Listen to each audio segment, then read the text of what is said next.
Yun, magandang araw po sa inyong lahat, Luzon, Visayas, Mindanao, pati na rin po sa mga kababayan nating OFW dyan. Welcome po sa panibagong reaction video dito sa Makapili TV. Ngayon po ito, pag-uusapan po natin ngayon yung pagkalas po ni Senator Amy Marcos sa opisyal na line-up po ni President Bongbong Marcos. So, nung isang araw lang nag-proclaim o itinaas na ni Pangulong Bongbong Marcos yung kamay ng mga napili niyang magiging pambato niya para sa kanyang mga senador itong darating na eleksyon. So, although wala dun si Senator Amy Marcos nung time na pinroclaim niya yung kanyang magiging official na senatorial lineup, kumbaga, inannounce pa rin niya na parte nga ng Bangon Pilipinas ni Pangulong Bongbong Marcos itong si Amy Marcos.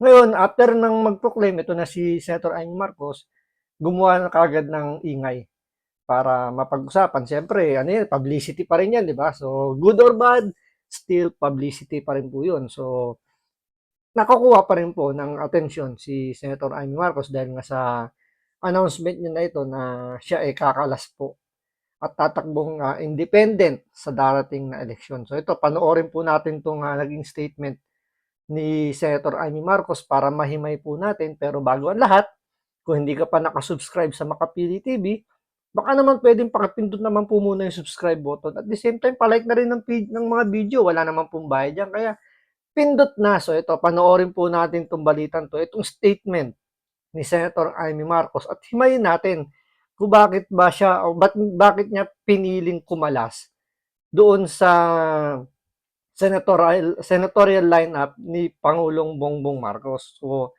ito ba'y makakabuti sa kanya or pwedeng makasama pagdating sa darating na eleksyon? So, panoorin po natin. Puso ang aking pasasalamat kay Pangulong Bongbong na sa kabila ng galit at labi. Kung papansinin niyo yung mukha rito ni Senator Amy Marcos, parang hindi na siya yung Amy Marcos na madalas nating nakikita sa Senado na parang banat na banat yung mukha. Parang alam niyo parang Android or parang AI na yung datingan dito ni Senator Amy Marcos. Siguro talagang pinaghahandaan niya yung darating na election dahil syempre magiging stressful, talagang makikita mo yung mga mukha ng mga kandidato talagang magiging haggard. So siguro ginawa niya yan para at least uh, pagdating ng campaign period, fresh na fresh siya. At ako, kumbaga, siyempre, di ba, first impression last nga naman. So, isa rin siguro sa mga taktika ito ni Senator Amy Marcos. Kaya siguro mukhang nagpabanat siya ng muka para maging pleasant naman pag humarap siya sa mga botante kapag siya ay nag-ikot na sa iba't ibang lugar ng Pilipinas. Kasi siyempre, national election yan. So, mula Batanes hanggang Hulo, mag-iikot tong mga senador natin para makakuha ng boto. Na kalupitan ng ilan, ako'y pinagtanggol niya at naisama pa sa alyansa. Maraming salamat din sa nasyonalista at sa aking mga kaalyadong patuloy ang pagtangkilik sa akin. Naway manatili ang tiwala ninyo. 35 taon nang nakalipas ngayong araw mula nung pumanaw ang ama ko. Ngunit buhay na buhay ang mga aral niya sa aking puso. Kaya't bilang panganay niya, pinipili kong manindigan ng malaya't matatag tulad niya na wala nang dapat kampihan kundi ang sambayanang Pilipino. Hindi madaling tumayong mag-isa sa kampanya at sa politika. Ngunit yan ang pamana ng matanda sa akin. Yan ang pamana ni Apo Lakay na ginugunita natin ngayon. Minabuti kong manindigan ng mag-isa upang wag nang malagay sa alanganin ang aking ading. Para wag nang mag-alinlangan ang aking mga tunay at minamahal na kaibigan. Pinipili ko na lamang manatiling malaya at tapat, hindi sa isang grupo, kundi sa bawat Pilipino. Bitbit. Ngayon, ito yung komento natin dito reaction natin dito sa statement ni Senator Amy Marcos. Para sa akin, isa tong strategy. Siyempre, ano naman yan, given naman yan talagang may kanya-kanyang strategy itong mga politiko natin. Pero dito kasi, Kaya siya kumalas kay BBM. Siyempre, yung boto ng mga loyalista nandun na. So, whether we like it or not, yung mga loyalista, sure na boboto rito kay Amy Marcos. So, dun sa 31 million na nakuha ni Bongbong Marcos dun sa nakaraang presidential election, pwede nating i-assume dyan, kalahati dyan, yung loyalista, kalahati dyan galing kay sa mga Duterte, or pwede natin sabihin na malaking parte doon sa boto na nakuha ni Bongbong Marcos is galing sa mga Duterte, sa mga hindi gusto si Bongbong Marcos bilang maging presidente. Ay, I mean, sa mga na, ano, I mean, mali pala, mali. Yung sa 31 million na ron, na yun, na nakuha ang boto ni President Bongbong Marcos, malaking parte doon, ay yung boto galing kay Sara Duterte. So, pwede natin i-assume sa 31 million, sabihin natin 10 million ng mga loyalista. So, meron tayong naiiwang 21 million na galing sa mga Duterte.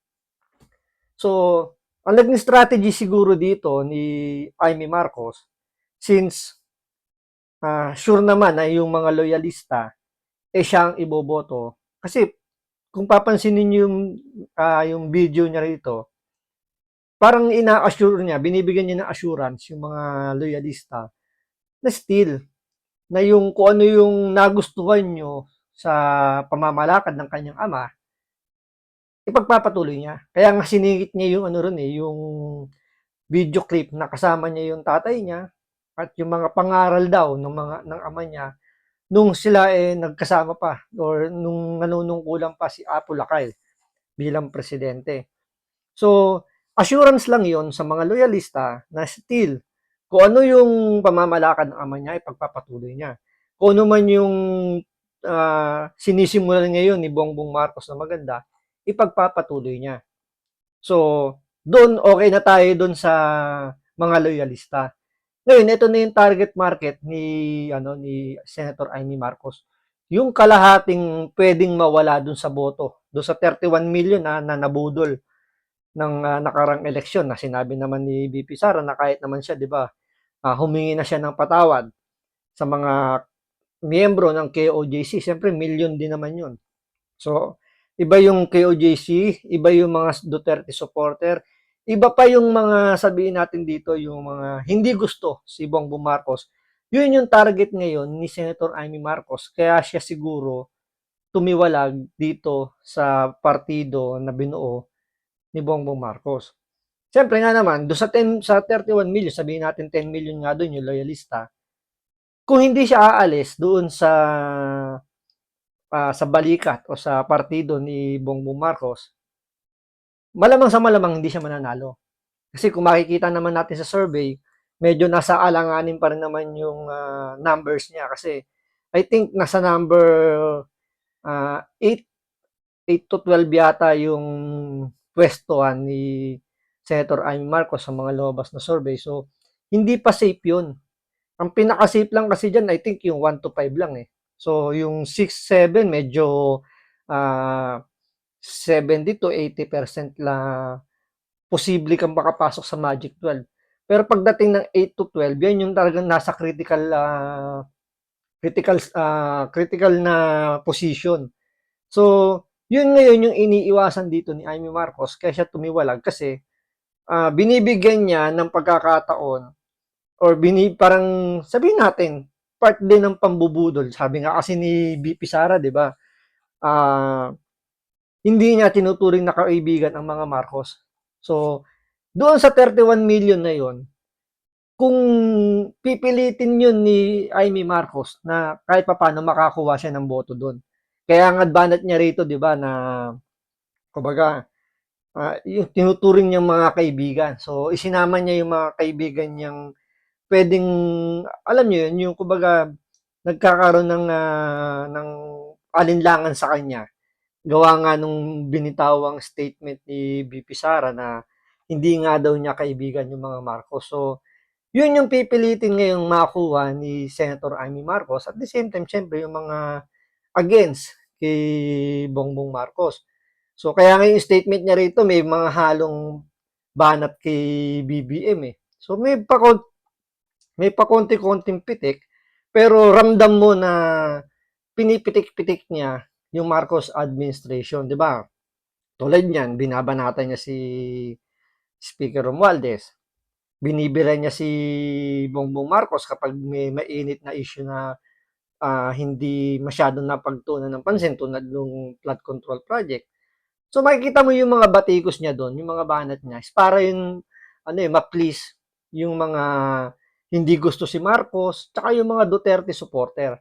Siyempre nga naman, kung meron ka ng sure win na 10 million na boto, so kailangan mo pa maghabol para makakuha ng boto doon sa 21 million na posibleng umalis doon sa botong nakuha ni Bongbong Marcos.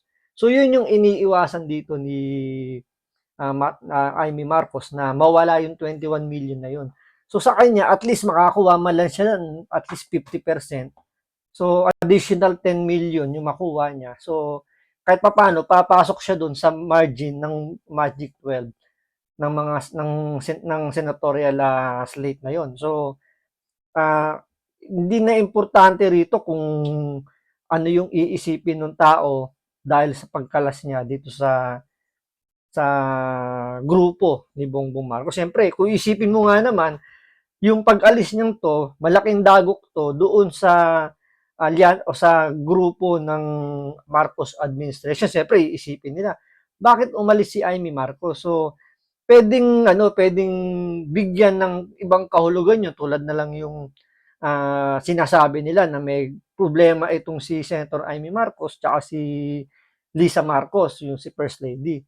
Kaya pwedeng yun yung maging isang sabihin natin dito isang rason kung bakit kung bakit umalis itong si Amy Marcos dahil merong conflict between Senator Amy tsaka sa asawa ni Bongbong Marcos. So, pinatotohanan lang yun nung sinasabi ng puting ahas daw, 'di ba? Sinasabi nga lagi ni Marley kaya na meron daw problema itong si Amy Marcos tsaka si First Lady. So, yun yung mga lumalabas na mga balita. Kaya, pwedeng maging pwedeng ito yung ikapilay nung Marcos slate. Kaya nga medyo mabigat tong sinabi rito ay yung mabigat tong pagkalas ni Amy Marcos. So, kailangan mag-adjust kagad nitong Marcos administration. Kailangan nila makakuha ng ipapalit dito kay Amy Marcos na pwedeng humatak ng boto. Kaya kung papansin ninyo ngayon, yung mga pinagkukuha ni Bongbong Marcos, yung may mga followers na talaga na sabihin natin pwede ma-convert sa boto tulad ni Erwin Tulfo. Siyempre, million ang followers niyan. Si Primo, yung nasa Batang Quiapo, ilang milyon na nanonood ng TV araw-araw. So, since lagi siya nakikita sa TV, tapos ngayon in-announce na kasama siya sa Marcos administration, so pwede may convert din sa boto yun. So, siyempre, ito si Amy Marcos, kahit pa paano naman to, may followers din to. At the same time, nakadikit to kay Sara Duterte. Di ba? Lagi nga niyang bukang bibig na magkaibigan sila ni BP Sara. So, dun siya sumasandal eh. So, siyempre, kaya isinama yan ni Bongbong Marcos. Pipilitin kasi nila makakuha ng boto doon kay Sara Duterte sa mga Duterte supporter. Kaya isinama siya kahit hindi man lang siguro siya tinanong dito. Baka nga ganun yung nangyari rito eh. Baka hindi man lang siya tinanong dito ni Bongbong Marcos kung gusto siyang sumama sa kanyang senatorial slate. Kasi kung alimbawa, kung hindi isasama ni Bongbong Marcos with or without the permission nito ni Amy Marcos, alam naman niya na hindi ito magagalit sa kanya basta-basta. So, with or without the permission ni Amy Marcos, isinama niya doon sa senatorial slate. Para nga naman, at paano makakuha sila ng boto. Dito, kay Sara Duterte, through Amy Marcos, kasi nga, ang laging bukang bibig dito ni Amy Marcos, magkaibigan sila ni BP Sara. So, tinablan na nga, kahit na tinablan na yun ni BP Sara, di ba, nung statement nga niya nung nasa Congress hearing siya dun sa good governance yata yun. Committee on Good Governance, 'di ba sinabi nga niya doon na hindi na sila magkaibigan ng mga Marcoses. Pero itong si Senator Amy Marcos, still, yung pa rin yung pinaninindigan niya, hindi, magkaibigan kami ni Sara Duterte. So, doon kumakapit ngayon si Amy Marcos na hindi niya pwedeng bitawan yung statement niya na magkaibigan sila ni Sara Duterte. Kasi pag binitawan niya yung salitang yon, yung makukuha niyang boto, na posibleng makuha niyang boto sa mga Duterte supporter at sa mga ayaw kay Marcos, posibleng mawala yun. Pwedeng lumiit lang yung chance na makakuha siya ng malaking boto.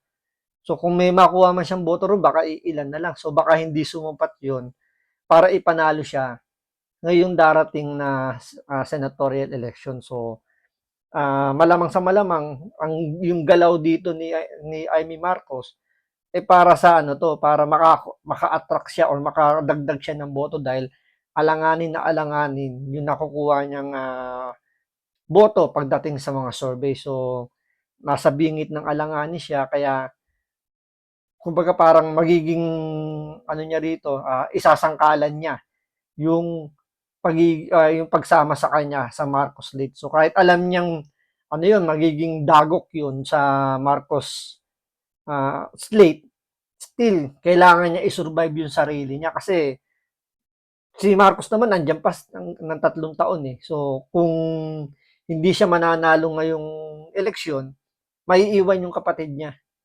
So baka lalong mahirapan, siyempre kahit papaano naman kapatid niya protect, kailangan niya protektahan. So ito yung way niya siguro kaya humiwalay siya sa Marcos slate. Kasi nga kumbaga hindi siya mananalo. Hindi siya malaki yung kumbaga yung kasiguraduhang manalo wala sa kanya. Kaya ang ginawa niya, kailangan niyang humiwalay. So para ma-benefit naman yung magiging yung ano, yung kumbaga ika-capitalize niya yun, ika-capitalize niya yung salitang magkaibigan kami ni Sara Duterte. So, yan ang aabangan natin sa mga susunod na araw kung ano pa yung mga igagalaw nitong iba't ibang klaseng partido. Tandaan ninyo, October po ang pagpapile po ng Certificate of Candidacy. So, marami pang pwedeng mangyari. Pwedeng may madagdag, pwedeng may mabawas doon sa mga lineup ng mga partidong tatakbo bilang senador. So maraming salamat sa panonood. Ingat po kayo lagi. God bless.